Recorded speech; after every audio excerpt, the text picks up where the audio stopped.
Good evening, everyone. I'm Random Encounter. I'm joined here tonight by Selbaek, aka Scott, and Althena, aka Nicole, and we are Team Valiant. So, in January, we started a website called Valiant Gamers. Valiant Gamers is a continuation of Valiant Gamers from back in 2005. We are a community that is dedicated to the discussion of video games and video game music. Guys, would you like to tell me a little bit about yourselves? Why? Absolutely. Okay, go ahead. You go right ahead. All right. So yeah, I am Althena on the forum. I'm also Nicole to many of you, and I'm Syndra to many of you as well. I was originally from the site that came before Valiant Gamers, Gamesakai. I was the moderator there, and I moved to an admin position. And then after that, I had the opportunity to take over Gamesakai. So I did and in the process rebranded as Valiant Gamers, and um, the long story is going to be available on the website, valiantgamers.com, if you want to check it out. But anyway, to make a long story short, here we are. This was our first game of the month, which Random Encounter was very good enough to do all of the work in doing the playthrough of, but we definitely did form our thoughts as, I moderated and Selbake moderated the streams. So we watched and we listened. We have opinions, and we're here to talk about them. It was definitely quite an experience. So, Selby, Indeed. tell us a little bit about you. Hey, I'm just a guy. I'm Scott. I made an impression on these two a very long time ago when Gamesky was still around, and we've just kind of hung out ever since. I helped bring the site back up, though I'm more of a behind-the-scenes guy rather than an upfront. Look what I did. That's not the right way to put it. What I do, you don't see the as clearly the efforts as these two do. They put a lot more time and effort into the aesthetics and the features of the forum. And like Nicole said, I am very eager to talk about this game that Sigmund so graciously played for us. Well, thank you You so much are, for that, guys. I'm yeah, sorry, go ahead. you are a firm foundation, uh, Selbake. You're not a behind the scenes person. You're very much in the scenes. It's just, you like Absolutely. you And I mean, our conversations over the years, I think you don't give yourself enough credit, and you've gone a long way into help keeping that spirit alive. It's like, you know, maybe we ought to start this again one day when the time is right. And what do you know? Today is the day. honestly, the reason why we are here and formed up again is because of Selbake. So again, you give yourself too little credit. And I then always do. um, I was going to say something else, but I forgot what it is. So continue. Yeah, so my name is Barry, but I go by Sigmund. I go by Random Encounter. I'm a man of many names, and they all lead back to somebody that's profoundly stupid. but but it was a pleasure of mine to bring this game to you guys. Let's see, Kojiro in the chat is saying that she played the heck out of this game, or sorry, they. I don't know. I'm sorry. You don't want to assume gender anytime, anywhere. I just kind of, assume Please everybody. correct us at any given moment. Absolutely. I just assume everybody's a cat on the other side of the screen. So she indeed. Oh, what's up? Skunk Works in the crowd tonight, aka Chris. How you doing, buddy? Um, I've thought about this game off and on over the years. Up until this year, I really didn't know all that much about it. I do know that it took place in the Ivalice Alliance, like Final Fantasy XI and Final Fantasy Tactics. I knew that it was well renowned for having this atmosphere and this aesthetic that is just peak PS1 experience, and no other game has quite come out that's like it ever since. But I definitely have a little bit. I have a little bit of a blind spot of SquareSoft games, like between Final Fantasy 8 and Final Fantasy 11. There was kind of a couple of years there where I just tuned out. I don't know what it was. I was just playing a bunch of other things at the time. I was in high school, like moving on to college, and this game just kind of fell under my radar. Even though I played Final Fantasy 12, I played Tactics, but weirdly enough, I wasn't really exposed to this game in a way until I came back last year and started playing Final Fantasy 14 again. And I started to catch up on a lot of story because I'd had almost 10 years of content just untouched, just waiting for me to get up to speed on. And one of the things that they offered was the Evilise Alliance raids. So an Alliance raid is 24-man content, very hectic stuff, a lot of fun, pulls all those like familiar notes from Final Fantasy 12 and Tactics into play, and a lot of fun, fantastic. If you love those games, it has all the right fan service there for you. But we got to the fight with Thunder God Sid, which is a shit show, by the way. If you've never done it before, that's probably one of the most intense non-savage fights in the game. I still stand by that opinion. But one of the things that jumped out to me during that fight was hearing this song that A, was a banger, but B, I didn't recognize before. Because I pretty much played through Final Fantasy 12 and Tactics, and I'm scratching my head here like, I feel like I should know this song, but I don't know this song. So I had to do a little bit of research, and it turns out I found it was from Vagrant Story. And I was just like, huh. So I put it in the back of my mind, but it was definitely there in the back of my mind ever since then. I've been thinking maybe I should check this game out because I totally missed it back when it was new. And then fast forward to last month, we start Valiant Gamers. And we have this conversation about what direction we want to take the site in. And one of the ideas I gave is, why don't we have a game of the month? And when it came time to think, well, what would my game of the month be? This was my natural choice. Yeah, the two of you seem to have come up with a natural choice pretty easily.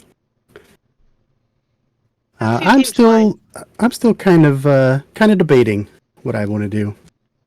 Chad, if you could let us know if there's any sound discrepancies. I feel like I'm coming off very loud. Just let us know. We'll try and get it leveled out.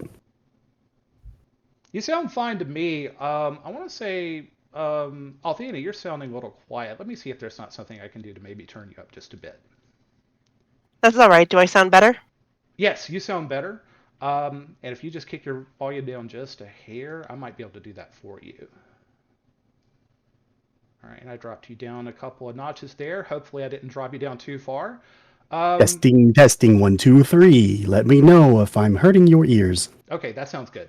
Sounds good to me. Yeah, and Chad, if you see any other issues, please don't hesitate to let us know. But yeah, Vagrant Story wouldn't be my pick for Game of the Month because I thought it was a wonderful game, but I picked it because it's just kind of lingered rent-free in my brain all these years, and I just couldn't think of a better chance to try it out than now.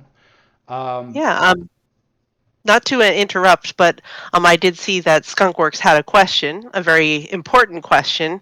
But yes, we do have a website. This is the original website that I've held on to this domain for 20 years. And it is valiantgamers.com. And there we go for the link. And please, we are definitely looking for new contributors, new posters. We would love to have you join. So please don't hesitate to at least just take a look around and see if you like what you see. Yeah, the focus of the website is definitely centered around video games and in particular video game music. But I would like to think that we want to have a space that's a little something for everybody. So if you're interested in shit posting or interested in cooking and news or whatever, I think we can make a space for you. And we've had a lot of discussions over the last several months about like the state of how the internet is doing right now, which I don't think is particularly good. Everybody's looking to try to capitalize on on their hard-earned investments, which is to a point understandable. But I think that the overall quality of the internet has gotten worse. And I think one of the things that's hurt is communities. You have these large hubs of people like Reddit, for an example, but there are other good examples of that too. I mean, they're big. They have that critical mass to just have the people that can talk about whatever you want to. But I feel like there's so much noise and very little signal. And there's something about that era of forums that I've constantly thought back to that's like, maybe I'm just nostalgic. Maybe I'm a boomer. But part of me kind of wants a taste of that, that small realness again. That's, the place where you really feel like you can be a part of a community. And that's what we had in mind when we went to make the website. That is my biggest complaint about bigger sites like Reddit and all that. Yeah, you're having discourse, you're talking to people, but are you talking with people? Right. I know there are some out there who have found their soulmate and have gotten married through discussions on Reddit. So obviously there are exceptions to the rule, but overall, I feel like you're just talking to a website. You're not making bonds with anyone. You're not having a good time. You're not getting to know people. You're not being able. Well, I would hope you're not just able to put your trust in anyone and everyone who posts on the site. And I kind of miss that. I kind of like maybe it's a little naive, and I was a kid, more or less, early 20s. Last time I was on a community forum like Gaming Force or Valiant Gamers. But I've missed it. It's absolutely nostalgia driven, for sure. But it's also like where can you go for an active community where you can have a little anonymity? Wow, can't say the word anonymity. If you so choose, but also have a space where you know and trust the people that you're putting your thoughts out to. For sure. So Skunkworks had a question. Have more people gotten married or divorced because of Reddit? Well, if r/relationship advice is anything to be believed, I would just say divorce, because anytime there's like some small little problem that can really be solved through communication, the general consensus is get rid of them, throw away the whole husband, hit the lawyer, Reddit the gym or whatever. Yeah, I would not legitimately go to Reddit for relationship advice, but that's just me. People do.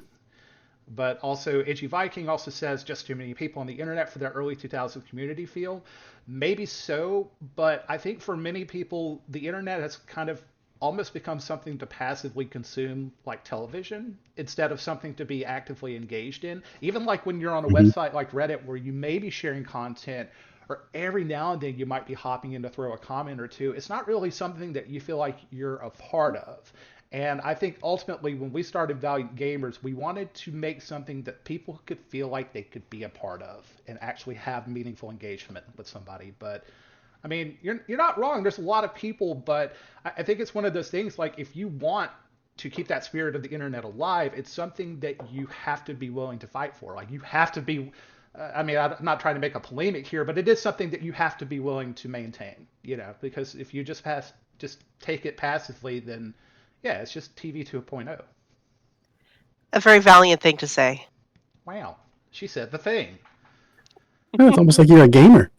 Wow, it's almost like we play games, especially like games from 2000. Do you know? Huh. Do you guys know of any games from 2000? Maybe Well, Japanese role-playing games? I think I know a story or two, but I'm just a vagrant in the matter. Oh, chef's kiss. Love that. Anyway, we have some thoughts on this game. We definitely have some thoughts on the soundtrack. And what we've done tonight is me, Scott, and Nicole, we've gotten together and we've picked some of our favorite tracks from the game. And we've got a good 12-minute playlist here. And I want you guys to sit back and just marinate in the soundtrack a little bit, because when we get back, I'd like to talk about it with you. So stick around.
That's yeah, that whole soundtrack is a mood. I think we can all agree on that, right?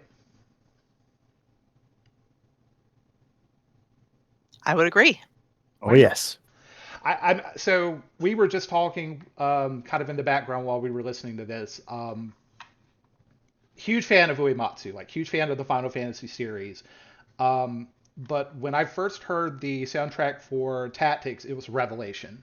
It was kind of this. I've never heard anything like this before, not even from Uematsu, because like Hitoshi Sakimoto and Masaharu Iwata have this whole style that's kind of all their own. And it was this day of like, you know what? I know the series is going to be okay because even if Uematsu retires or kicks the bucket tomorrow, with people like Sakimoto writing games for the series, it's going to be in good hands. So definitely getting more of those vibes here. If you like Sakimoto's work in 12 and Tactics, you're going to love it here. Hell yeah. And you can tell just by listening to it, it does have its own distinct style that just speaks to the author or the composer Mm-hmm. rather. Yeah, I see. I always kind of get this vibe from Sakimoto's work of it's like a fairy tale vibe. Like it's kind of the music that you almost hear in your head when you're reading fairy tales, but you've got this like whimsical blend of woodwinds and string, but there's this beating percussion there, especially like in Final Fantasy Tactics. But you hear it here in Vagrant Story too, especially like during a Man Consumed, the final battle theme from the game. Um, that percussion doesn't let up. It's just this constant pushing, looming dread and tension that kind of just keeps you going through these really tense moments in the game. And I would Yeah. agree, Itchy Viking. I do find the the the chord progressions and the crunchy bass strings are definitely a big hit with me. I really like them as well, and it does give a kind of an epic feeling of dread, especially in this soundtrack. Yep, absolutely. Just this. And I'm sorry. Go ahead. I was going to say, and to put credit where credit is due, Uematsu is known for his visionary works, and he Mm-hmm. doesn't really read too much into the game he's making music for. He just makes the music, and the story kind of vibes around it. Mm-hmm. But in this game, especially for me with another risk breaker, it really feels like that he had a lot of talent and he knew how to read the room, and it all fits so well. There is a really great 3-hour retrospective on Vagrant Story that I watched a couple of days ago. And when one of you guys are talking, and I'm going to be listening, but I'm going to be hunting down that link and I'll put it here in chat. Sakimoto, Iwata, and the designer of this game, Matsuno, they got their start at a company called Quest years ago, where they made games for the Famicom and Super Famicom, but obviously the start of their career really kind of came with Ogre Battle and Tactics Ogre. And when they went over Mm. to Square, Final Fantasy Tactics really was just a spiritual successor to Tactics Ogre. Had a lot of the same hallmarks, but with a Final Fantasy feeling. But those guys, Matsuno, a lot of people kind of get a start in video games because they're passionate about video games. But Matsuno was really passionate about writing. And he came into it wanting to tell a narrative, but just in the context of a video game. But Sakimoto and Iwata, he ended up hiring onto his team to work on Ogre Battle. These guys were unheard of. Like, most cases when you get your start in the Japanese music industry or the gaming industry in sound, you're going to be working on low level stuff like sound design and sound effects and stuff before you get promoted to the likes of working on a full scale composition. But like from the get go, he trusted these guys and said, let's go, let's take a risk, let's do it. And obviously it paid off because the Ogre Battle and the Ogre games were really successful. They sold like 1.5 million units of Tactics, I believe. So obviously that game was a success too. Really have Matsudo to thank for seeing talent and just giving them a chance, because a lot of times people really had to work to get to that position in the gaming industry. It's really interesting. I didn't know that. For sure, for sure. So, in terms of like the whole soundtrack, It's good. It's really good. I enjoyed listening to it. I think the story and the sound and the visuals of this game kept me going when sometimes the gameplay was starting to step on my feet a little bit. If I were to weigh this game against the likes of Final Fantasy 12 and Tactics, I would have to say it's the weakest of the three, but not by much. And even saying that, this is a soundtrack that fits the aesthetic of its game so well that even if it's the weakest of the Evil East series, it stands miles ahead of a lot of games of its era and even some of the ones after that. So if you were to ask me like what I would rate the soundtrack, I give it a solid 3.5 out of 5. And I mean probably on a good day a 4. I mean, this is classic Sakimoto. If you love his other work, you're going to love this too. It's just a little bit more atmospheric than some of his other pieces, but that might be something that you maybe prefer. One Yeah. thing that I did note as a little surprising is when you started to play it, there was no soundtrack. I knew there was a soundtrack, but there was just very very little score in the beginning. So I was like, oh, this is our first game of the month, and there's just silence. So when Right. the music started to chime in, it was like, okay, good, phew. But yeah, no, there is just very little music in the beginning. I'm sure that was just an atmospheric choice because there Mm-hmm. was not a lot in the beginning, and as you got further and further into the city, and as you noted in a conversation earlier, things kind of started getting a little more and more messy. The music definitely filled Right. out the blanks, so it was an interesting, I guess, design choice there. Yeah, there's definitely an intended pace of the game, and it's a crescendo that slowly but gradually builds. And then by the end of that final fight, it's just the train's off the fucking rails, man. There are no brakes on it. It's full steam ahead. So I had similar feelings when I was first playing. I was like, huh, I thought there would be more music here, but the game is asking you to marinate in the environment that it sets up, and I think that that was a good decision. Yeah, absolutely. Like I was saying, they read the room really well in the sound design overall, as a whole. So, if you were going to ask me questions about the game, I have a lot to say about the game, actually. A lot of it is good. A lot of it is mixed, too. But before I start to go off on my old man yells at the sky moment here, I want to hear what you guys thought about the game just watching this. And this not only goes to Nicole and Scott, this also goes out to Twitch chat. Let's hear it, chat. I I don't know. I didn't play it, but from what I observed, I would probably rank this game in terms of just the gameplay higher than the other Evilise games. But that's just for me. I'm not a big fan of strategy RPGs, and I wasn't a big fan of Final Fantasy 12 either. So this one, it being a more of a mixture of kind of an action slash menu based RPG, and there's more running around and puzzle solving and stuff that really attunes to my game brain more than the other games in the series Right. would. So, I'm going to ask you a little divergent question here. What was the thing that you think stopped you from fully enjoying 12?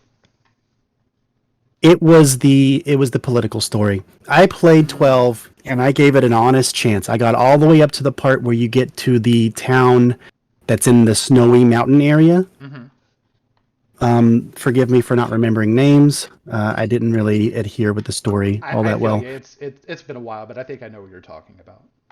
Yeah, which is from what I have understood from those who've talked with me about this in the past, it was that was the part.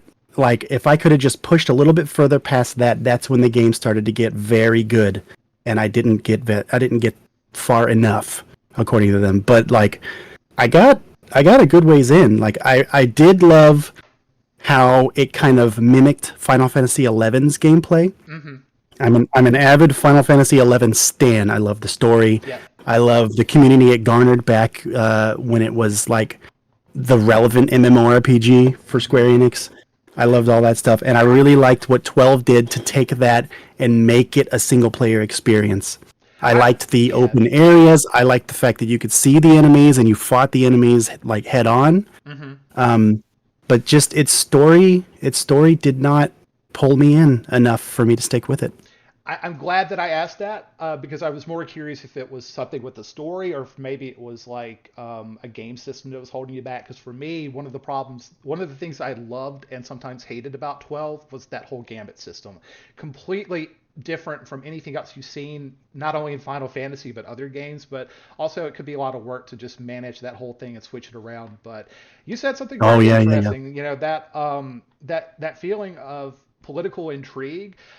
If that's not something that you're really into, then yeah, the Evil East games are going to be a little bit of a hard pill to swallow because they all feature political intrigue. That's something that the creator of this game, Matsuno, was kind of just obsessed with. I mean, before he started his career in writing, he originally went to college studying foreign affairs. And in particular, at the time that he was going to school, the big foreign crisis that was happening was the Yugoslavian War, like the whole war in the Balkans. That whole clusterfuck of an international crisis obviously left an impression on him because you pretty much see in most of his games, like Ogre Battle, Tactics Ogre, Final Fantasy Tactics, 12, and Vagrant Story, all of them feature some kind of political intrigue. So if that's not if that's not your speed, I understand that, but I do hope that you get a chance to finish 12 in Tactics someday. Tactics is definitely very heavy on the political intrigue, but me personally, I like it, and I think it's one of its strengths. But I can understand where you're coming from. And I actually agree with you, Barry. I like games that are very heavy on political intrigue. I find it fascinating. I'm the same way with books and movies. I just like that kind of thing. Mm-hmm. My best friend growing up was a poli sci major, so I heard that kind of thing all the time, and I found that really interesting. And that was definitely one of the things I liked about 12. I was not as much of a fan of 12 as a lot of people. I don't know. I guess a lot of people weren't fans of 12, but Mm-hmm. I don't know. It was all right, but I would say I would rank Vagrant Story as probably the middle of the Evil East games, with Tactics being the best and 12 being the I weakest. got you. So we're kind of a Look spread at that. of all those opinions. Like to me, it's the worst. To you, it's the middle. Well, I don't even like saying the worst. That implies it's bad because it's definitely not. But whereas Scott, you find that it's the top of the three, and I think everybody here's got pretty valid reasons for why we feel that way. So that's really interesting to see.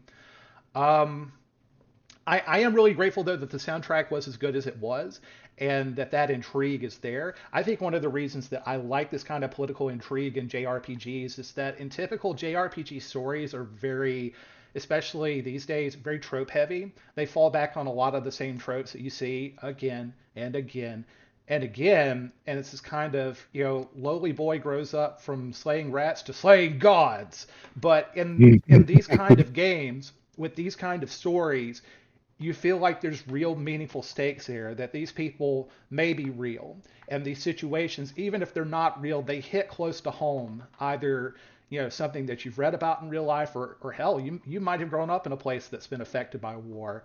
But these people and their experiences feel like it matters in a way that maybe it doesn't when it's just a high fantasy where everything's just completely discongruent. These feel a little bit more grounded in reality. So I tend to gravitate towards them, and I appreciated that about this game. You know what? So Itchy Viking says, where do you put the GBA Evil East titles? Have not played Tactics Advance. Haven't played Tactics Advance I 2. I actually have. Really? What'd you think of those? Not to completion, not very far at all. Fun story. I was working at an electronics boutique when the first Final Fantasy Tactics Advance came out for Game Boy Advance. Mm-hmm. Um, and I had no interest in it because I didn't like the original Tactics. But we were very slow one day, and as we were getting close to close, we had all of our closing duties finished, but we had to stay for, the half hour after the store closed anyway, because that's what we were scheduled for. And so I popped it in just to give it a look, and I really do like the storybook nature of that first game. Yeah. But like I said, I didn't get very far into it. I don't know much about it other than it starts with a come around children and listen to this story type of scenario. Yeah, see, something like But that sounds like it would fit so well in that kind of aesthetic that Tactics is set up. Just doubling back to Sakimoto writes these compositions that feel like they belong in a fairy tale, and they literally give Mhm. you a fairy tale. How appropriate is that? yes, the parallel is it's very very nice. But yeah, if I were to just sit down and say, you know what, I think I'm going to give strategy RPGs an honest chance, Tactics Advance would probably be the title I'd look at first, if not Vandal Hearts. Vandal Hearts Vandal Hearts is is fun. the only strategy RPG that I've played through to completion. I did that as a child, um, and I think it's just whimsical and lighthearted Hmm. enough for a guy like me. It doesn't, at least it does never felt like it leaned too hard on the political intrigue or like the conscious decisions of stuff. It was just, shoot, we gotta do the thing. Oh, there's pirates. Oh, we gotta do the thing with pirates now. What the heck? You're gonna love the next game of the month. Well, I mean, you already know what it is, but still. Yeah, I'm definitely looking forward to talking about that in a little bit. But no, Vandal Hearts is a great game. It is if you it's got enough of the tactical part of like the tactical RPGs to be interesting, but it's not burdensome sometimes like Tactics can be. Because Tactics is a wonderful game, but it has all these little systems in place, and some of them kind of work, and some of them kind of don't. And Mm. that's going to be touching on some themes I'm about to talk about in Vagrant Story once we get this train back on the rails. But yeah, yeah, Vandal Hearts is a good game. It's also a little bit cheeky. Like it's got a little bit of political intrigue, but it's also got a little bit more of a levity that Tactics doesn't have, and I could see that being more in your ballpark. Yeah. Well, how do you do, fellow inspectors? How's it going out there, Mr. Tequila? Oh, Pirates Gold. Oh, be still my heart. I've got a copy of Pirates Gold in my closet with a third model Genesis. I could set it up and play it right now and stay up all night doing it. Love that game. I didn't know Same. that was a game. I thought he was just leading into my take on Vandal Hearts. No, You Pirates didn't know Gold is a Sid Meier's. fantastic game. Anyway, I never owned a Genesis. So, anyway, going back to, I wanted to touch upon what you said, Scott. Hmm. I did not know this about you, but represent. I also am an OG electronics boutique employee. I was working there when I was at Gamesakai and when I started Valiant Gamers. So yeah, EB Are Games, baby. are we the same person? Maybe. We seem to follow the same almost the same professional life and the same we stand for a lot of the same stuff. Barry, have you ever seen We us are in a room soulmates. together? have, you know what? Oh my God. I don't like the implications of this at all. Oh my goodness, yeah. I could talk about some old school electronics boutique stuff. I definitely. What's up, Cancer? Cancer's bringing the real class to this, but we have gone a Ruby and little bit. Flash. We have gone a little bit off the way here. As much as I would love to digress further, we've talked about the soundtrack of Vagrant Story, but I have to talk about the game. And Yes. of the notes that I took here, like I had some notes about how I found out about this game, the soundtrack, but definitely I put most of my thought to the gameplay here, which makes sense. I mean, because ultimately at the end of the day, um, the atmosphere, the sound and stuff of the game is great, but is the game fun to play? And I would say it was about 2/3 of the time that I played. Um, I know that first stream that I struggled a lot for various reasons, and let me just say, back in the day, if you ever remember buying a game from the store, you know, you bring it home and everything comes in like a clamshell case with a real manual. I would sit there and just read through the manual for shits and giggles, like I did that for Final Fantasy VII, Tactics, the whole works. Because hey, we were kids. It was just the very nascent time of the internet. We didn't have much else to do, so we took everything that we could get. Let me tell you something. reading the manual is not optional for this game. Do yourself a favor. The game has an actual built-in manual that you should take the time to consult. I was trying to go in there and raw dog it about as much as I could. Big mistake. This game is going to ask a lot of you. So do yourself a favor. You don't necessarily have to read a guide, although you might be tempted to do that towards the end of the game, but definitely read the manual. Micromanage. Buying the game from the store. What is this, 1999? Close. This is 2000. So, yeah, we literally just got off the talk of how we were still buying things from Electronics Boutique. I mean, that if that's not a throwback, I don't know what is. But yeah, this game has a lot of systems. It's very ambitious. Itchy Viking earlier made the excellent point that this kind of comes from an era of games where, you know, people were still trying to. I think people had kind of figured out 3D games by the end of the PlayStation 1's life cycle. Because those early 3D games, some of those were really rough. But people were still making a lot of risks. Get it? Risks? They're definitely breaking and taking some risks. You're breaking me here, man. Yeah, I know. But they were not afraid to take risks. They were not afraid to try new things. And I think that sense of fearlessness ought to make a comeback. But having said that, while I respect this game a lot, and at the end of the day, I am glad that I played it, you know, some of these systems didn't work. But again, I could rant on about that. But Scott, did you have any thoughts in particular about the gameplay that you saw? Boxes. Oh, wow. Tons and tons of boxes. You're stealing my line. Man. Sorry. No, I got I know it had an isometric point of view, but I got a lot of Zelda puzzle solving feels from what I was able to catch of your gameplay.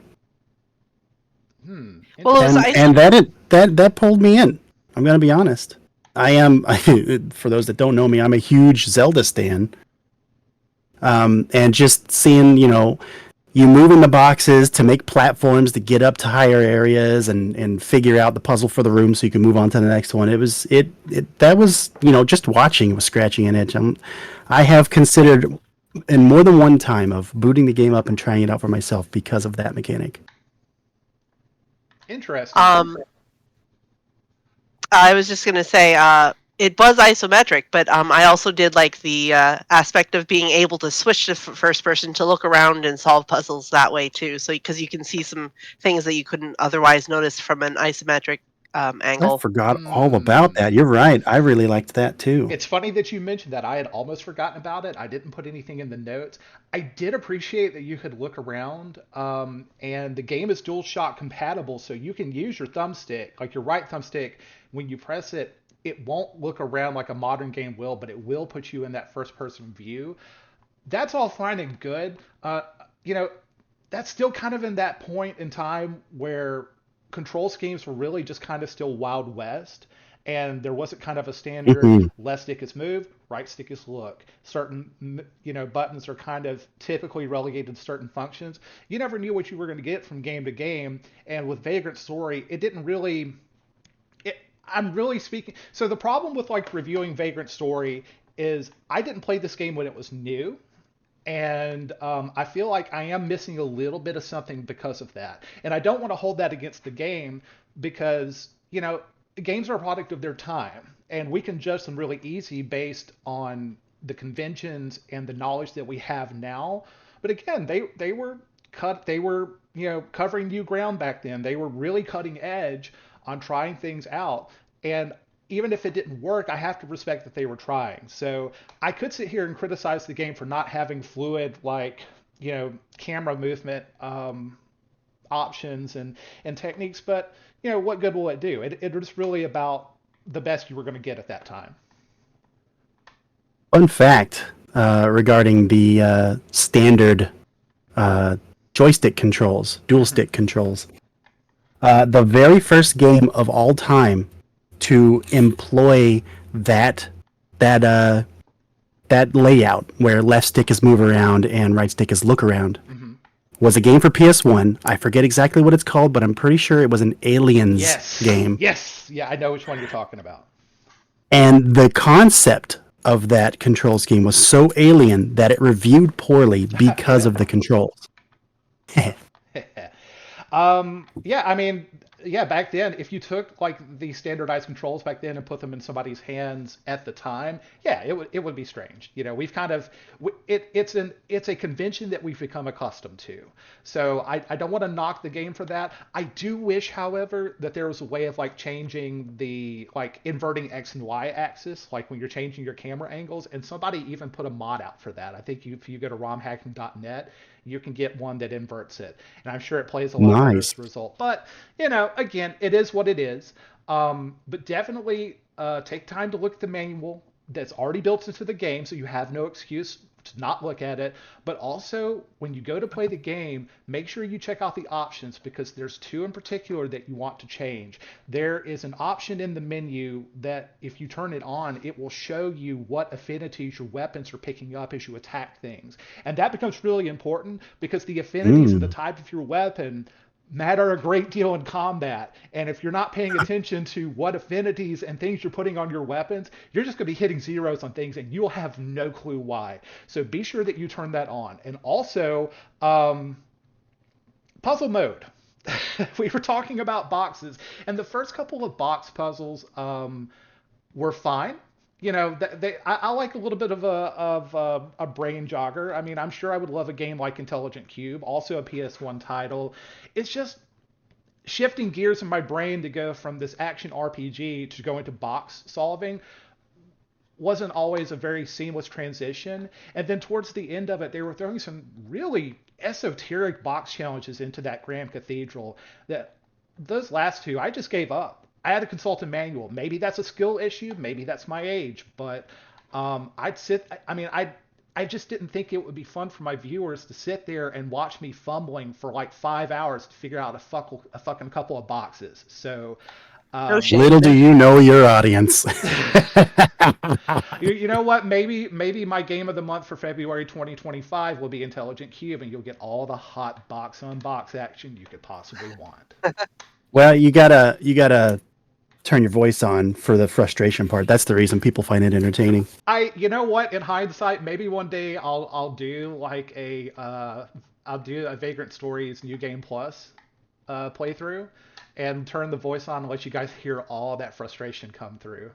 But I don't want to ignore chat. We've had a bunch of chat come up since we've been rambling on. Will Random be playing the next game too, or will Playing Duties rotate? We're going to be rotating it because I did the first Rotate. one. Nicole's going to do the next one. Scott's going to be doing our third one. And then afterwards, it's really just whoever the community wants to do it. Because after the third game of the month, we're going to start putting it up to community vote because we want to play the games that you want to see. And if you guys want to stream the games, we will work with you to make that happen. Hell yeah. He acting like All he of us. never got the notepad out and took notes to solve puzzles, which is exactly when I was in the snowfly forest of the game. I had to pull out a pen and paper. You saw it in chat where I'm like, guys, I'll be right back. I got to go find a pen. And I had to start like kind of tracing my route through the story. I didn't hate that. Like there was part of me that really respected that. I love like those old school first person dungeon crawlers like Wizardry, Might and Magic, and I was getting kind of those vibes again, like doing that, like having to trace my way through a dungeon and I'm not sure where the hell I'm going, so I better start writing it down or I'm gonna get really lost.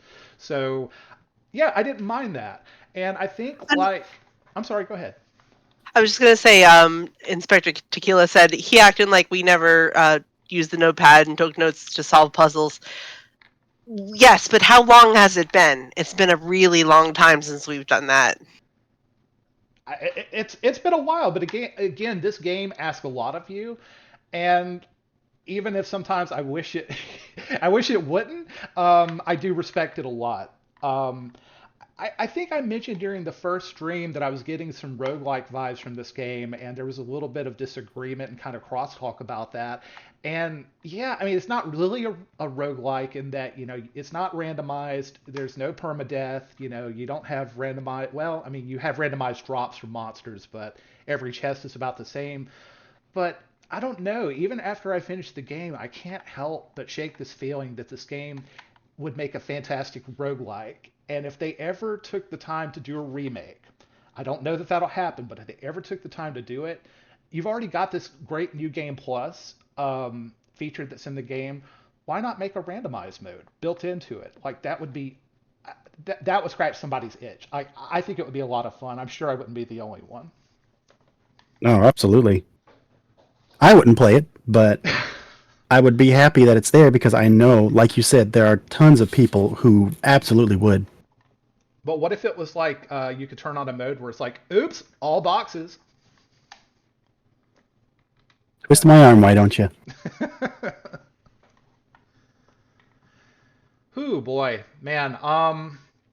So So what you're telling me it had a few downs, but it was mostly ups for you in the gameplay. Yeah. So the point I was about to lead into is that I respect the fact that like Matsuno's team and Matsuno himself, he's willing to make games that will challenge you, and he's willing to put in all of these different systems to have a sense of complexity. I mean, I can't tell you how many times, like in our personal conversations, we've bitched about games getting dumbed down and kind of like, following a least common denominator in some cases. Well, I Hmm. mean, okay, you could talk a big game, but then play a game like a Vagrant Story and see how you feel afterwards. Um, again, I have a lot of respect for the game, and I'm glad that I played it. Like at the end of it, I was glad that it's done, but I had fun getting to the end. But sometimes less is more, and having these complex systems in play are fine if they work well together, but they didn't always work well. And this complex weapon system, this isn't just like Final Fantasy where you can have like your basic equipment on most of the game and press A button and win. You have to really pay attention to what you're wearing, what you're fighting with. Somebody put it like you think of your weapons as party members. You might be able to get through a game as a with one party member, but you're going to have the best chance of making it through the game with a well balanced party. And having those weapons, like one with an edge, one with blunt, one with piercing, and then maybe some weapons to handle undead, like having these different contingencies accounted for are vital to get through this game. Um, I'm sure that there's playthroughs where people have just made it through with the starting sword, but I doubt it. It really does ask you to not only pay attention to the weapons that you're carrying with you, but also paying attention to the enemies that you're fighting. You end up like 3 bosses in getting this analyze spell. You absolutely need to use it, but I'll tell you this, that even once you get the analyze spell and you sit down and use it, it's a lot of information because you have like this kind of proto VAT system from Fallout where you're not just attacking the enemy, but you're attacking different body parts on the enemy. And different body parts may have different weaknesses. Attacking different body parts may inflict certain debuffs on enemies that will help you out in a battle. But I found it to be really overwhelming. And even once I had the analyze spell and you go in and you just start looking and you're just assaulted with all these numbers, it's going to take you. I mean, maybe again, it's a skill issue. I don't have the reflexes that I once had, but I can't be the only one that's been a little bit frustrated by this. And that's why I was surprised to see such universal acclaim for the game when it first came out, which kind of leads me to think that, again, if I had grown up with this game, I'd probably feel a little bit differently. I'd be a little bit more forgiving. But just having been so accustomed, I mean, I played games back then and I've played games now, so I have a wide berth of experience to pull through. But maybe I've just gotten accustomed to newer designs. Going back to these old ones, or maybe it's a personal issue. I don't know. No, You're not those are fair, man. you're not the only one who saw that parallel between Vagrant Story system and the VAT system. I also noticed that it's just kind of proto VATs, I guess. Mm-hmm. But was it you who I was talking with when I was like, I think that my observation of this game is that I feel like would have had a lot more patience when I was younger, or when we were younger, we would have been more forgiving of its flaws, just because I can tell just by looking at like the things that are frustrating to me now I wouldn't probably have found as frustrating back then. Right. Oh yeah, I agree with that.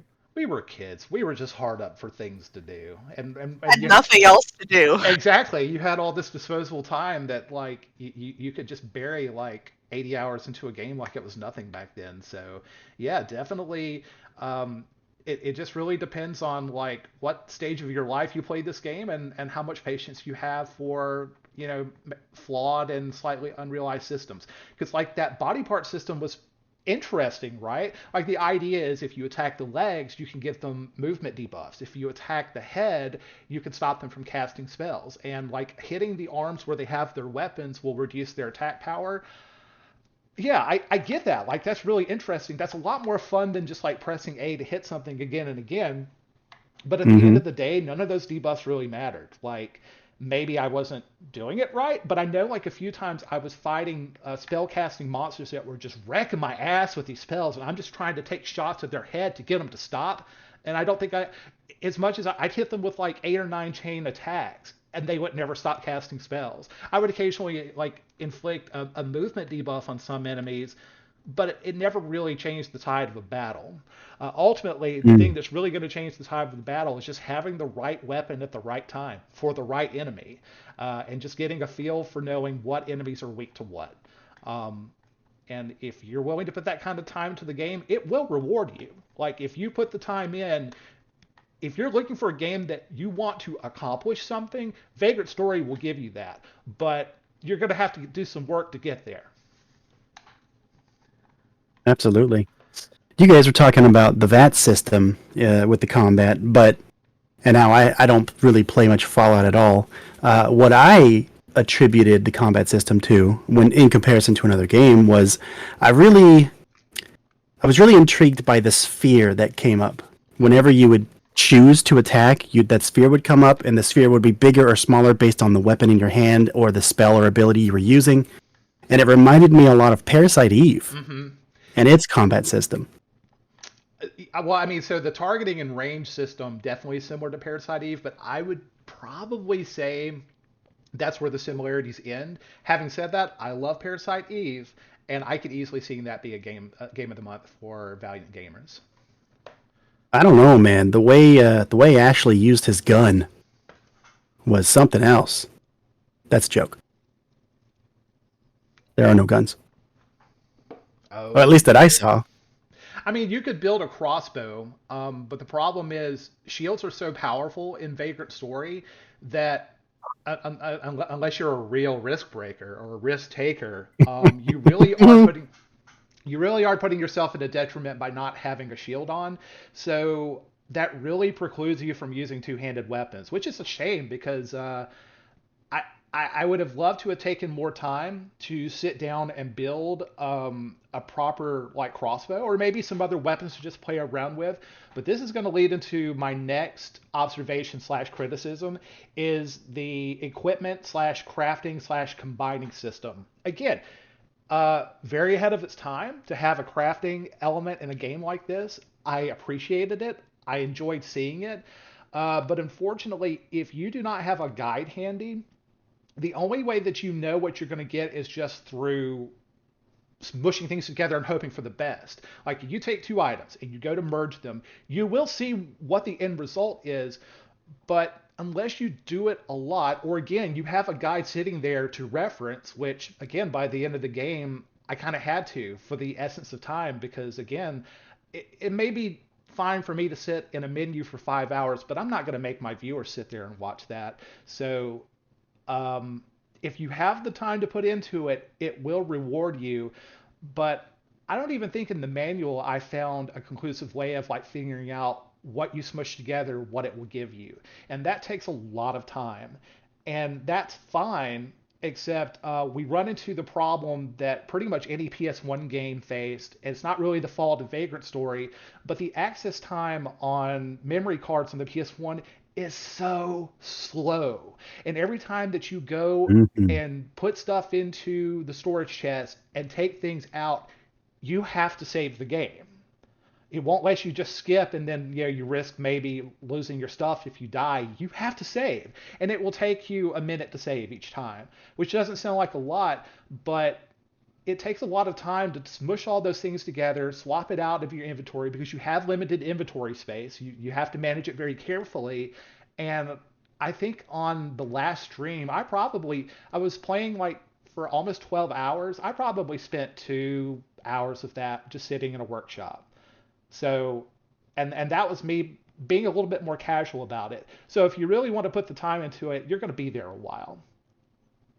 I think actually that was when I took a nap too, so I actually like napped through that entire part. I mean, you've hit a pretty good time to take one there. At the very least, the song in the workshops, the song is called Workshop. Very original. It was very relaxing. It was relaxing, but also still a little tense. You're sitting here in this peaceful little place trying to smush your weapons together, but some old bullshit's waiting for you outside. I appreciated that. But again, the less time that I spent trying to assemble weapons and the more time I actually spent playing the game, the more fun I had. So I respect it, but I don't necessarily think it worked out. And I think it's one of those systems that if they had the chance to remake the game, I think they could make some really good changes and make it a lot more enjoyable. Plus, not having that limitation of a minute or two to save every time would be really helpful. Oh yeah, I, definitely I agree. I do have to say, I did enjoy a lot of your the names that you gave your weapons. Thank you.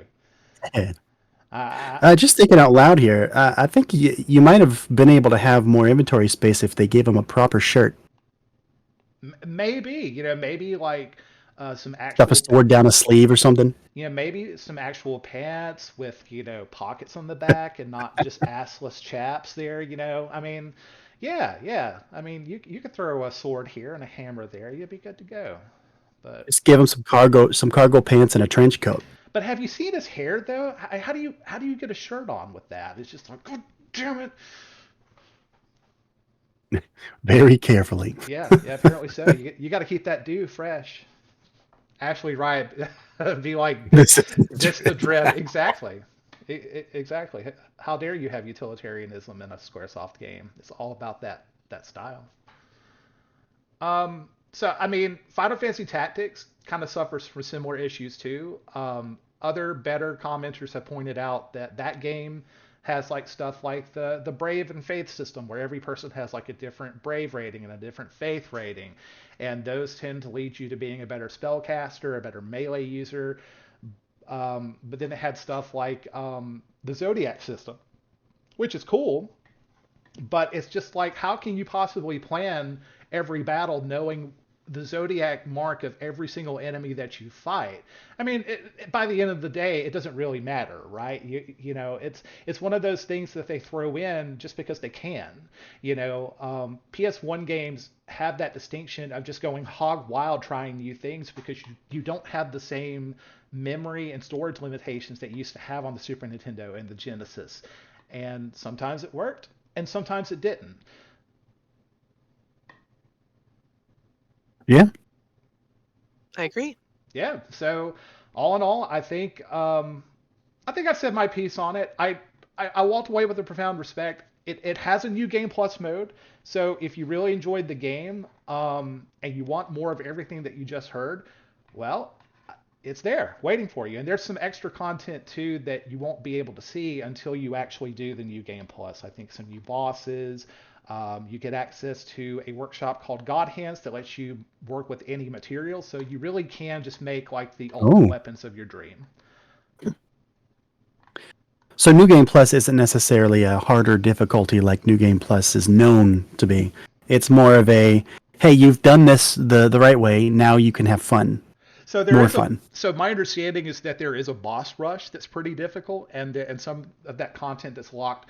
There's a door that specifically will not open unless you've completed the game once. So there is some content down there that I would presume is more difficult than your regular playthrough, but the rest of the game is the same difficulty no matter what.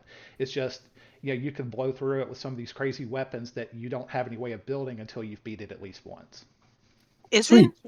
Isn't a harder new game plus kind of a newer concept? I thought like the classic new game plus would just be the same exact playthrough as the last game, except you start with all of the levels and all of the items and all of the equipment that you had from when the game Yeah, was the first time. I think you're right.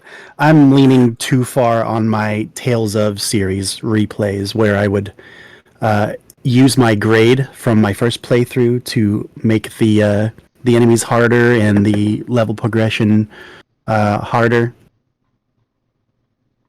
And those were really the only games I knew Game Plussed Oh, fair growing up. enough.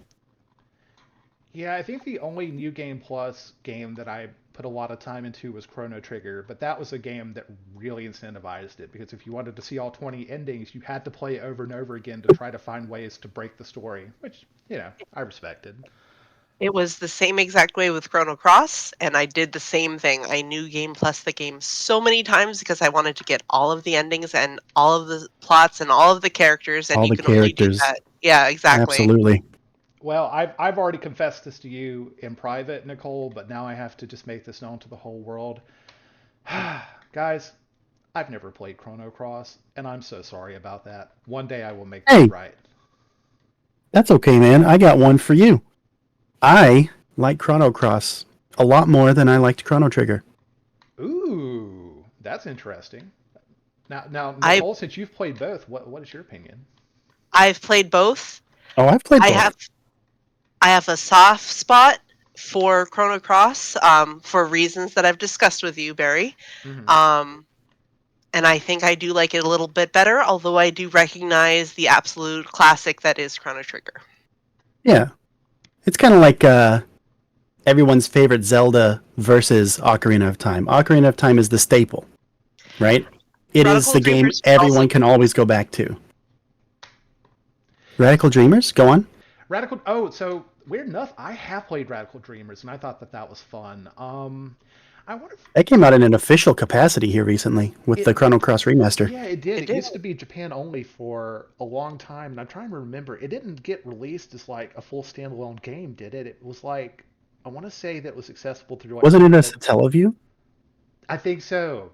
Yeah, that's it. It was like that or some other downloadable game service that existed back then, but that sounds right. Oh, they had didn't they have vending machines with small games too back in the day? I I don't think know. I don't know so. much about the Japanese culture back then Well, or I at all. know the Famicom disc system had like kiosks set up in stores where you could take your disc and download games that way. I don't know about Mm, the Super Famicom, but yeah, this Teleview. I think that sounds right. yeah. I remember Now, playing the fan translated ROM for Super Nintendo for Radical Dreamers. Hmm. And I don't remember, but I think it was a translated ROM that was salvaged from a BS cartridge Yeah. for the Satellaview. We just had a thread about the Teleview. I know this because I put it up. Somebody was mm, able to restore one of the F-Zero Teleview games using AI and a VHS player. Like they put the tape in. Somebody had taken the time to record their gameplay with the VHS. They uploaded it to YouTube, and this person had a tool that was written for analyzing Super Mario Brothers speedruns, and they would take the tool and analyze the playthrough of this F-Zero uh, tape frame by frame by frame by frame to reassemble the maps, which is just so wild to me. It's sad that we have to go through that kind of effort to preserve these games. Games by these companies are really seen as ephemeral and commodities, whereas we obviously have a lot of fond memories of these things, so it's always good to see people care and try to preserve them. yeah, it is Yeah, sad, but I also think it's amazing and awesome, and I love it. And honestly, that's the kind of thing that I want to see more of, like on Valiant Gamers. So I love it when you post stuff like that. So thank you for that. But yeah, no, I love people that are passionate about preserving something that's important to them. And I think I made that comment before. It's like something that no one asked for, but they did it because they wanted to and they loved it. How funny. Yeah, yeah. fucking around for Really good fucking stuff. around's sake. That's what I love about the Mister Project, but that's a whole other conversation. Oh God, we could talk about that and hardware and software emulation all night. That's not the topic of the night. It's not the topic of the night. But you know what? It's a great. It just so happens that there is a website where you can go to and discuss that endlessly. Wow. And there's what website would that be? It would be our website, valiantgamers.com. Nice. Um, you seem. I'm sorry, I didn't mean to cut you off real quick, Nicole. Give me 1 second. So there seems to be some interest about this in the chat. Scott, maybe you can post a thread on the forum later, and people can go check it out.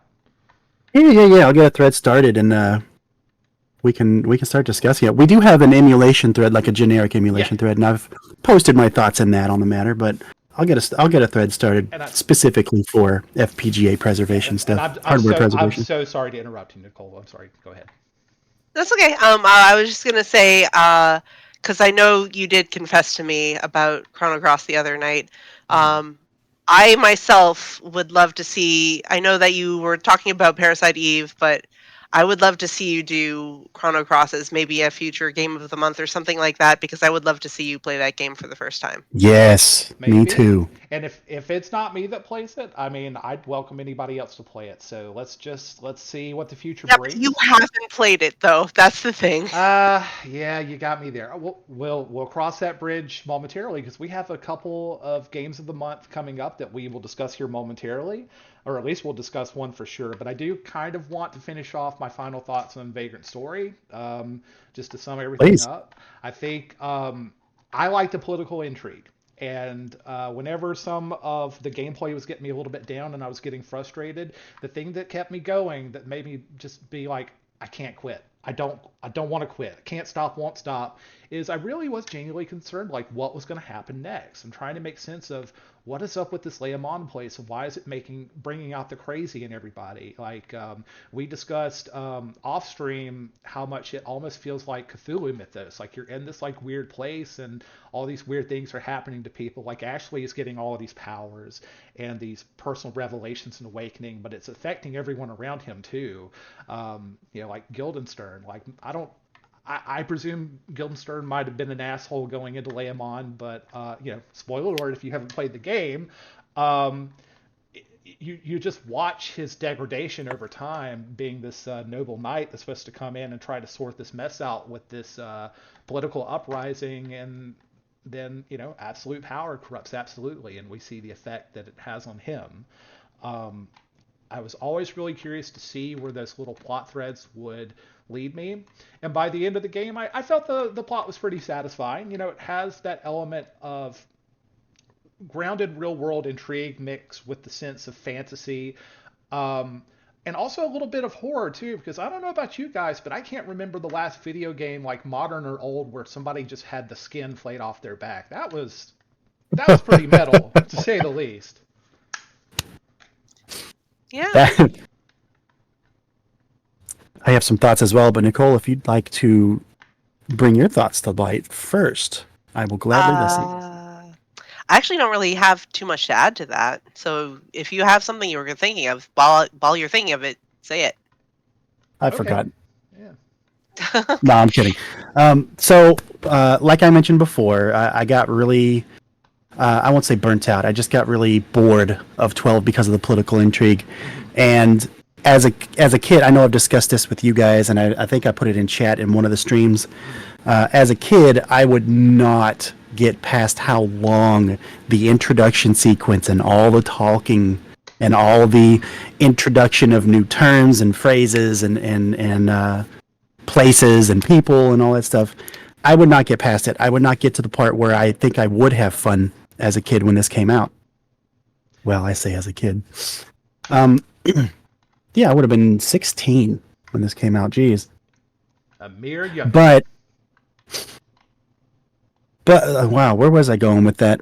That being said, for story's sake, the fact that it was like pretty contained, like they overwhelmed with information in that introduction sequence. But that's literally everything you needed to know. Everything else played out the way it played out. And it was very centric to the people who were there. Like, there was an overall story involved, absolutely, but the story took place over, 2-3 days in game time? Yeah. And there really wasn't much political intrigue outside of there and now, Right. and that would have really kept me going Yeah, yeah, as a that's kid. a And really good take because and the first 5 minutes of the game, so intense. Like they're just throwing the whole wall at you. All this stuff's going on. They Mhm. really have the cinematic vibe that they want to impress upon you. And even if it's a little overwhelming, the opening of the game definitely feels like a movie. And the Yes, only other like auteur of that time that was making games like that was Kojima. That was really kind of a revelation if you never played a game like that before. honestly, maybe it was a response to games like that, Maybe. because I the that type of game was starting to really like make headlines and stuff. Now you have me thinking, because I kind of laughed to myself every time Guildenstern came on screen, and also the fact that there was a character named Rosencrantz, and I remember thinking like how very Shakespearean. But when you think about it, uh, I mean, Hamlet is one of the most famous Hmm. politically intriguing stories of all time. Right. And this was also a game that focused a lot on political intrigue, so I wonder how much of that was inspired by that. Oh, no doubt about it. Yeah, it's a game that really just hits the ground running. Um, at first, but as the game progresses, it does kind of drip feed you the plot a little bit. It slows down and it really marinates in the gameplay, for better and worse, right? I wouldn't have minded actually having a little bit more plot, but I also respected the fact that unlike a lot of like JRPGs that just dwell on just needless conversation, frankly, um, the game gives you what you need essentially and nothing more. And the pacing was probably better off for that. And with that in mind, I also think this was meant to be, or maybe it was like jotted down as potentially to be a 6-part series. It, that's interesting. What leads you to think that? Through the game, you fight. And I don't know the names of the enemies, but you Mm-hmm. fight what are essentially like elementals. You fight these little dudes, whether they are slim or big old fatties or whatever, Mm-hmm. but they're all attributed to an element. One of the 8 classic elements in Square Enix's RPGs. Yeah. But the only Esper you fight is Ifrit. Huh. Well, I mean, And the fact that this ends as the Phantom Pain and the story of the Vagrant is now beginning as mm-hmm. the ending to the game, it makes me think there was at least a sequel planned. But the fact that they paced this story so slow and the only Esper of the 8 elements they introduced to the game was Ifrit, makes me think maybe they would have 2 Espers or 3 Espers in another game, but it makes me think they had a multi-game series on their hands, and maybe it just didn't do well enough to warrant the cost it took to make. that is And possible. I'm sorry, go ahead.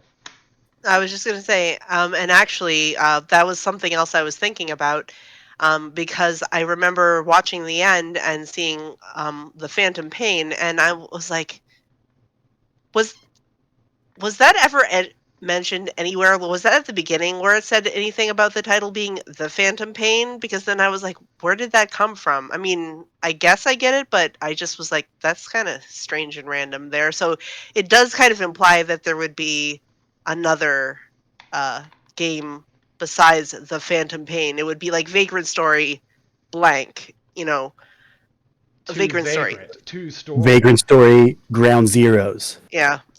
It's funny. I Vagrant was Story, talking The about Phantom how. I'm sorry. Menace. Go ahead. But yeah. Yeah, the Phantom Menace. I was going to say it's funny how I said this probably was a response to Metal Gear Solid, and then Metal Gear Solid came out with a subtitle, The Phantom Pain, like 20 years later. That's interesting. I do know in the game that they had this function where weapons could have your durability power and your phantom power. And when you go and repair a weapon, the phantom power drops all the way to nothing. and you restore your durability. And as you use your weapon and you start to whittle away at that durability, you're also building up its power. And you have these chain mechanics throughout the game, which to me, of all these like interesting mechanics in the game, I found the chaining system to be the most fun. It was a little frustrating at first because that timing is very unforgiving. But once you start to do it enough and you practice a little bit, it gets to be a lot of fun, like constantly seeing just how many chains you can string together without just sending your risk meter going off the charts, which we didn't even touch on the risk part of it because that's, he's a risk breaker. It's fundamental to the game's design of you're having to see how far can you go without pushing yourself over the edge, because you can build these elaborate chains, but as you build them, your risk meter starts to go up exponentially. And then if it gets too high, you can't hit anything. And you start taking insane amounts of damage. And the only way to really drop it down outside of items is to leave combat. So boss battles are kind of this balance of finding out literally just how much risk do you want to take. I work in an industry where we talk about risk management a lot, and I have just been trying to think of a way of bringing this up in a professional capacity of it's literally risk management in the video game. And I found that to be the most interesting part of the system and the one that worked for me the most. I wish I had better timing for the defensive chains because I never could just figure out when it's going to be the right time to hit the button to stop it. But the offensive chains, I could do it all day. So literally, yeah, the phantom pain is like part of building up the power of your weapon, but I don't know if it was supposed to be any more significant than that. Well, they made it significant. That's for sure. So what you're telling me is you really respect this game because it's not just a game where you just go up and press a button over and over and over. But the most fun you was pressing a button over and over and over. In sequence with In timing. sequence. So it's a rhythm game. Yeah, exactly. It's DDR for people that can't dance, basically. Mm. But it's DDR. Don't dance. Yeah, exactly. It looks like we have some Kojima fans in chat, by the way. We do. Vagrant Story 2, Substance. Vagrant Story 3, Riot Eater. Vagrant Story, Portable Ops. Vagrant Story, Risk Breakers of the Patriots. Nice. I got a good chuckle on Risk Breakers of the Patriots. That's good. Good stuff. To sum everything up, it is an interesting game to start our Game of the Month series on. No regrets. It finally scratched an itch I've had for a long time. It's not herpes, don't worry. But all said, the soundtrack was solid. Definitely would see myself listening to it just working throughout the day on something else. Could definitely see myself playing this game again in the future once I've had some time to breathe and really take it in. I think the game is a solid 3 out of 5. And I don't think that's a bad rating. I think it is a good game that was willing to push boundaries. And by and large, it worked. And sometimes it didn't, but that's okay. It was a good game with some flaws. And I think any one of us would be lucky to make a game that left you with this kind of atmosphere the way that this game did. Hell yeah. I agree with that. And I also, small tangent, real short. Mm-hmm. I don't like how people expect a 3 out of 5 or a 5 out of 10. They expect that to mean it's a bad game. Mm-hmm. I don't like that because it's supposed to be middle of the ground, right? Right. And I don't. So I really appreciate your 3 out of 5. That is above average. And you really enjoyed this game. That's how I feel. Because the way that I see a 3 out of 5 game, I have a lot of 3 out of 5 games in my personal collection that I love, but I would have a hard time selling to other people. And me and Nicole, we're fans of these classic Koei games. And let me tell you something, those games are not for everybody. These really heavy strategy games that ask you to get in the weeds of like statistic management and like managing a suite of generals and city management and stuff. I love it. Like, to me, those are perfect exemplars of 3 out of 5 games because they have so much going on. They're not going to be for everybody, and that's okay. Vagrant Story may not be the game for you, but I think it's okay to have a 3 out of 5 game because for me it was good. For somebody else, it could be their favorite game, and I think that kind of rating is fair. And I think that people, I don't want to give it a 4 out of 5 or 5 out of 5 because then I'd be lying to you. And I don't want to lie to the people that I'm talking to. I want to be, you know, frank about the experience that I had. So yeah, let's normalize giving some games middle of the road marks. I agree, Frank. Scale of 1 out of 5 on the drunken blind playthrough ability. 0. 0. Don't go in blind. Read the manual. Or drunk. Well, I mean, yeah, I mean, have a bit to drink, but don't be surprised if you fuck around and find out, because, oof, that risk mess you up in the end. Oh, in the same vein, I think you can give a big epic cinematic story a 10 out of 10 or a 5 out of 5, and then turn around and give like a puzzle game like Picross or something the same rating. Different genre, different take, different feelings. If you think it's the best of that genre, it should get your best rating. Not necessarily like, oh, this is the best I've ever played, therefore it is, but like I truly don't think I truly do think this is peak. Yeah. That would be great. Yeah. That should be a top score for your opinion, and that's all scores are. Their opinions. Oh, of course, you know, take it with a grain of salt. And I definitely, you know, I've heard a lot of ranting and raving about this game. People are really passionate about it years later, and I would not take that away from anybody. But the way that I see it, like if I'm gonna rank a game for whatever it's worth, and it's not worth much, to me, a 5 out of 5 is this is not only exemplary of its genre, of its type, but it's one of the best games ever made. Um, for really obviously quantifiable reasons. I would say like a 4 out of 5 game is a game that's the best of its class. It may not be one of the best games ever, but if you love this type of game, you owe it to yourself to get out of your way and play it today.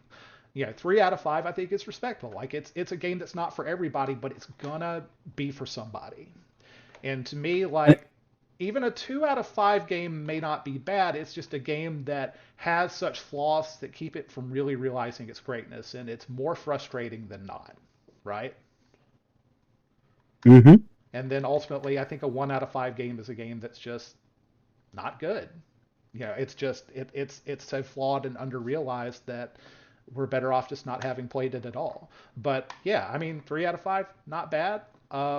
I'd probably even say on a good day this is a 3.5 out of 5, but I'm going to stick with it. 3 out of 5. What about you guys? I agree. I haven't played it. Having actually played it, or not having, if I were to actually play it and I get through the gameplay, I may rate it higher. But as it stands, your description of the gameplay and what I've seen of the story and the music and all that stuff, I agree. Yeah, 3 out of 5. And I have not played it either. But from what I watched from when you played it, and knowing that we have very similar taste in games, I would also probably agree with your assessment. Nice. Unanimous. Well, solid success for our first game of the month, but you know February's so passe. I'm past this old shit. You guys got any new games of the month for me coming up? Well, as it so happens, I knew instantly what I wanted to play for my first game of the month. It just so happens to fall in the very superior month of March. And it will be, to absolutely no one's surprise, Lunar Silver Star Story Complete. No way. I What? know. What? This girl named Althena is talking about Lunar? Get out of town. No, I figured I would want to play it because it has a lot of significance to me. It's very nostalgic. It was my first RPG ever, so a lot of nostalgia there.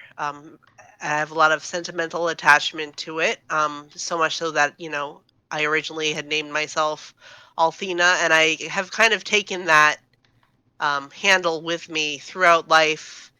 My other handle, as you can see on Twitch, is Lunar Nicole. So yes, I am a bit of a Lunar fan. It's just kind of followed me wherever I go. That's right, Game Arts. It's all hers now. You'll be paying her Yeah, the royalties now. Please and thank you. Well, it's not like they're using it. So anyway, Oh, that hurts deep down. except it's true. Although, I am going. It's been years and years. I used to play through it every once in a while, just like, oh, it's been a year. I'll play Lunar again. It has been quite a long time since I've Mm. played it, and it's kind of sad. But uh, I always really enjoyed it. I remember watching the game and feeling like seeing the opening, animated cutscene and feeling like, oh, it's my friends. So I'm kind of looking forward to going through that again. It's just been a long time. Um, One thing I am uh, anticipating is that um, having played a lot more games since my first RPG, Mm-hmm. um, it is a very simple game. There's no big overarching strategy. There's no complex combat system. It's very WYSIWYG. And I don't know if I'm going to review it as kindly as old Nicole would have. I think modern Nicole will probably review it a little bit more harshly, but I'll still enjoy it for what it is, which is just a really good game with a good soundtrack and good characters and good story. So I guess we'll see. I am excited, honestly. I have never played the game. I've had plenty of opportunity, and I just never made the time for it. So you are going to force my hand. I am very excited to watch while you play, make some comments, and have a good time. And This one, he's saying that with the new Final Fantasy VII coming out too. So you know that's got to mean something to you. that does Oh mean yes, something. I am very Seven Rebirth centric right now. It's a week away. A week away. Kilvis the Ninja, welcome to chat. Never even heard of it, but also never had a Sega or Sony system growing up. Which, yeah, considering the original Lunar came out on a Sega CD, if you're not a Sega or a Sony fan of some kind, then yeah, you probably were missing out for a long time. And Speaking of, there's been quite a few versions of Lunar. Both of the Lunar games. Which version of the game will you be playing? I am going to be playing Complete, which is the one for the PlayStation 1.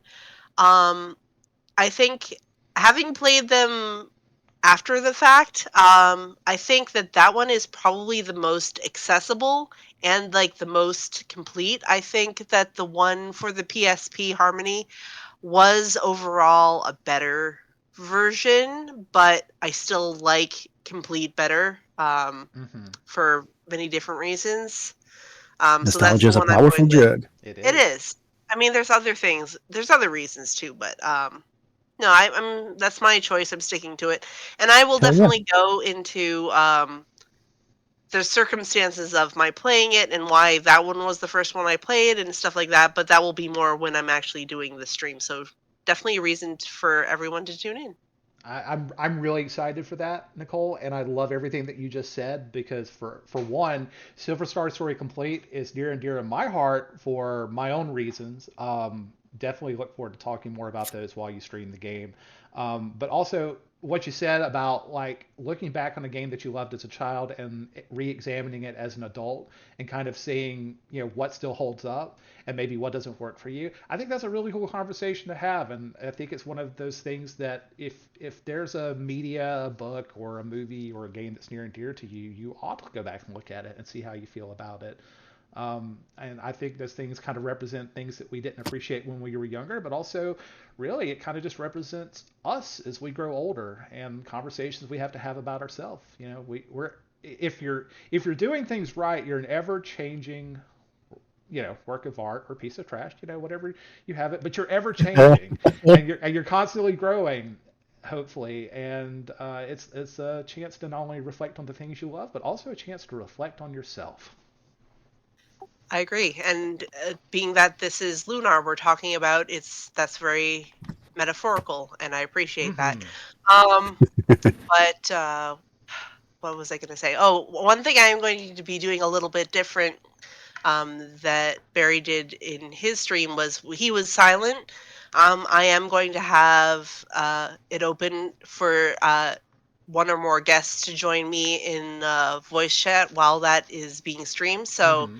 Hell I yeah. definitely, because I'm not experiencing it for the first time like Barry experienced Vagrant Story for the first time, Exactly. so he wanted to just kind of vibe on his own, which I totally understand and respect. But this is, you know, I am very excited to see what I'm going to be, what my impressions are going to be as a 41-year-old going through this versus, you know, a 16-year-old going through it. But still, yeah, I want to have some people. I'm going to have probably one of our moderators join for one stream at least, I'll part of it. definitely, and you'll definitely have me there for as much of it as I can make it for. I'll probably be able to make it for most of it. I am Awesome. going to try my best to work through Seven Rebirth Story so I'm not distracted I during your understand. streams. I understand. But expect me there, especially in the second to fifths of the game. I don't know how else to proportion that. I was told there'd That be no math here. What the fuck is that? that doesn't make sense, but okay. You better not ask me to start finding some prime So numbers, or I'm gonna walk out of the stream right now. Do the dance. Do the dance. good reference. Good reference.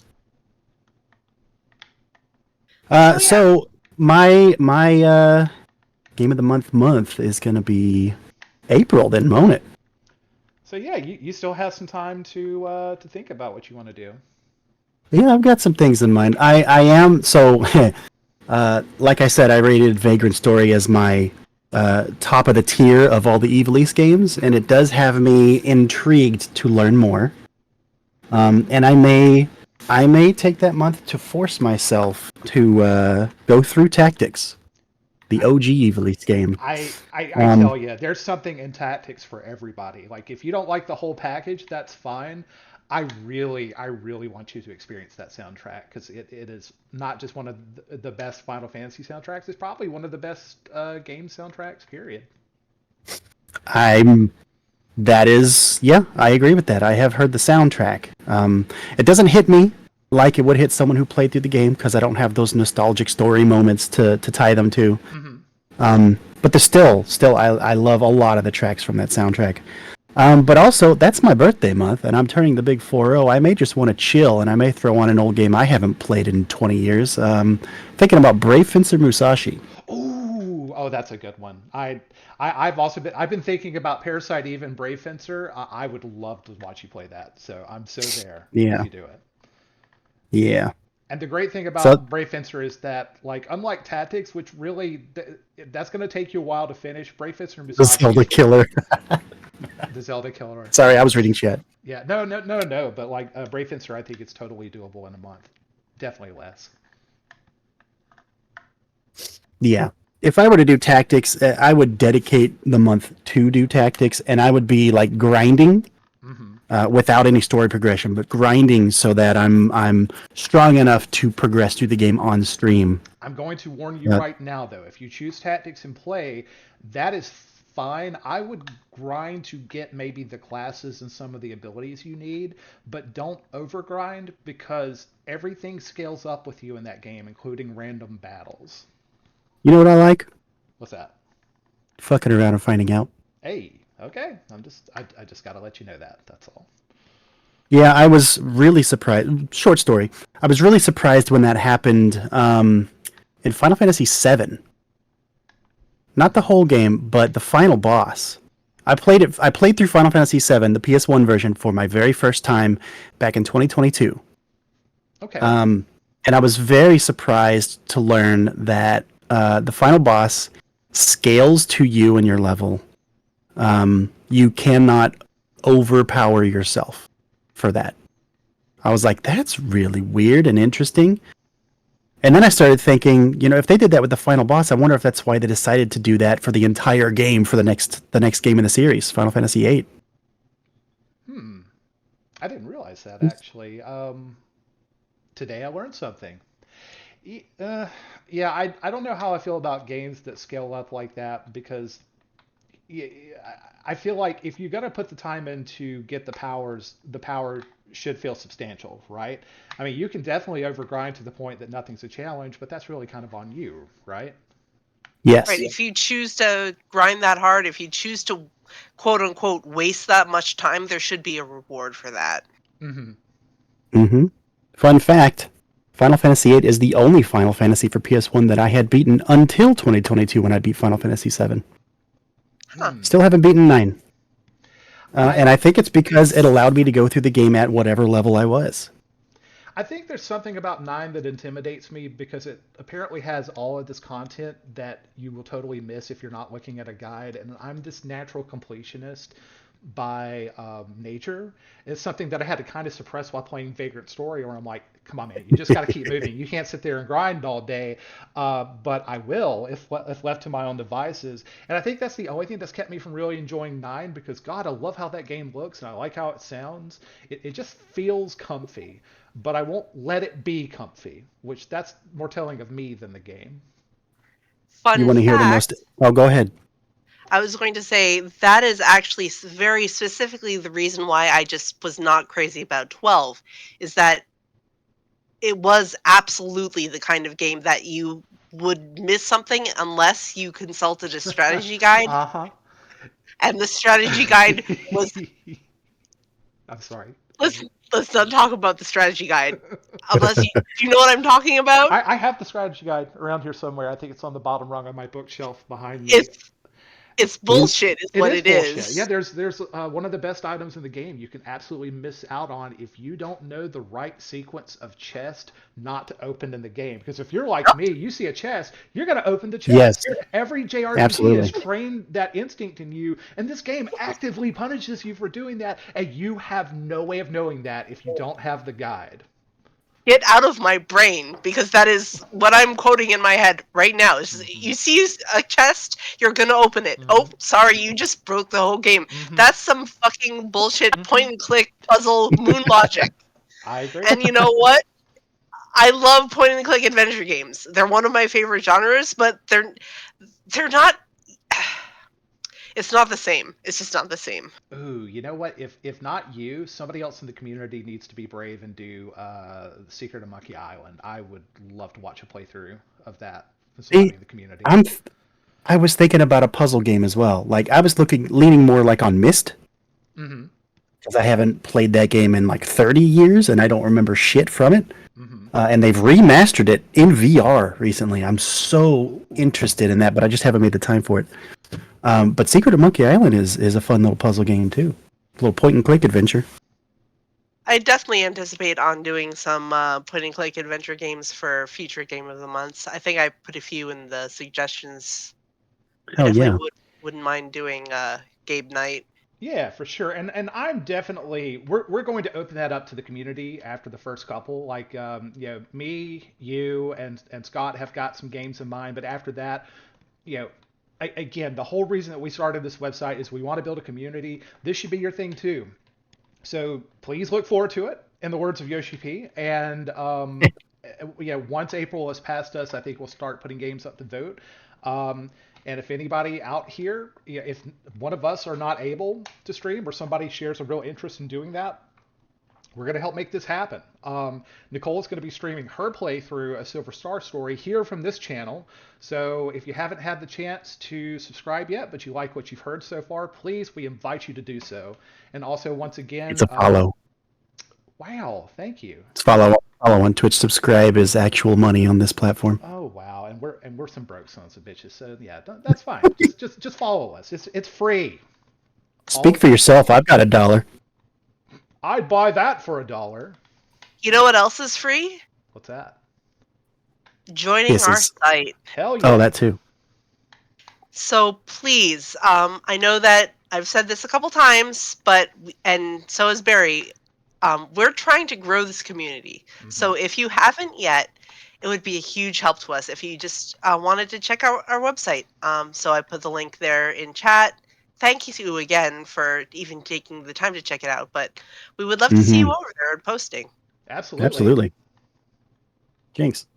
Wow. Shinketsu even. Well, Jinx Ketsu. I think that I speak for all of us here when I say that for everybody that showed up tonight or showed us support during the Vagrant Story stream, thank you so much for coming out. Looking forward to bringing you guys some streams in the months and hopefully years to come. So if you guys have nothing else, I'm Barry/Random Encounter. I'm Scott/Selbaek. I'm Nicole/Althena. Lend me your power. You'll be hearing a lot of that in the next month, I can assure you.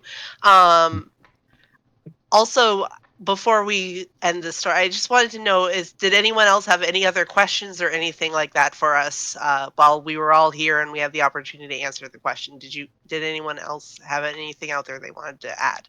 And while we wait for Twitch chat to hear this, we're just going to stare at the screen very uncomfortably like Dora the Explorer over here.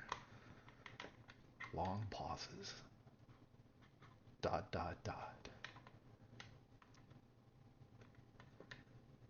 Thank you guys. Enjoyed the show. Well, yeah, we enjoyed having you here too, Skunkworks, and everybody else that joined. Hell yeah. It's been a fun night. Oh yeah. It has been fun. I was sitting over here talking about, oh yeah, this will be 45-minute, hour-long thing toss. It can't possibly go longer than that. And what do you know? Bitches do just be talking, don't they? Well, it's so funny. What time did I anticipate we'd end? You know, if it were up to me, I could probably go longer. But I do have some other things that need my attention. But I have greatly enjoyed this. Scott has been literally trying to get me on a podcast like format for the years. You won. You finally won. How does that feel? It's been 84 years. Yes. But it feels great. It feels great. You're a natural, man. Oh, well, thank you. I mean, you have the most experience with this for sure, but I do love to just sit in a room and talk with people who are passionate about something, and you guys make this easy. So thank you both. Thank you. No problem. And thank you very much, chat, for coming out. So keep posted on ValiantGamers.com. We will be letting you know when the stream for Lunar starts. But until then, you guys have a wonderful night. Good night. Good night, everybody.